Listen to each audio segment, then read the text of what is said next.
Salamat sa pagpalayang pagmamahal. Welcome to our 365 Daily Devotion. Ako po si Alexander Gomez from Batch 3. At ang topic po na tatalakayan natin ngayon ay The Church is God's Family. Ngayon po ang ating pag-aaralan ay tungkol sa Genesis chapter 1 verse 26. At buksan po natin ang ating puso at isip sa magandang salita ng Diyos. Ang sabi dito na, Then God said, Let us make mankind in our image, in our likeness, so that they may rule over the fish in the sea, and the birds in the sky, over the livestock and all the wild animals, and over all the creatures that move along the ground. Pagkatapos sinabi ng Diyos, itahiin natin ang tao ayon sa ating wamis. Sila ang mamahala sa lahat ng ulam ng hayop, mga lumalangoy, lumilipad, lumalakad at gumagapang.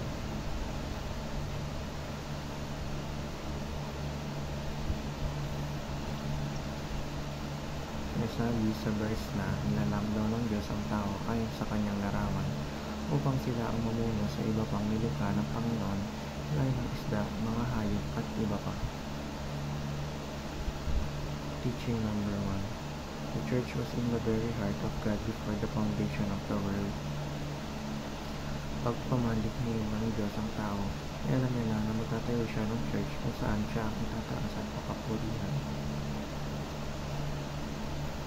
Teaching number 2. The church was created in the image of God, intended to fill the whole world. Ginawa ng tao ang Diyos ayon sa kanyang larawan at wangis upang mapunan nito ang buong mundo. Teaching number 3. The church is called to rule over all of creation under God. Nakatakda na ang church ang maghari sa lahat ng nilikha ng Panginoon at ang tao ang siyang mamuno sa church. Application number 1. Value your relationship with God above all else.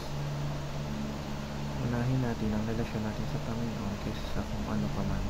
If whatever we do, isaalang-alang natin ang relasyon natin sa Panginoon sa lahat ng oras at pagkakataon. Application number 2. Live out the image of God restored in Christ. Makita natin ang imahe ng Panginoon na binalik muli sa pamamagitan ni Kristo Jesus na ating Panginoon. Application number 3. Rule and take dominion over creation. Ginawa tayo ng Panginoon upang mag-lead sa lahat ng kanyang ginawa dahil tayo ay special at tayo ang ginawa upang mamuno. Yun lamang po ang aking devotion.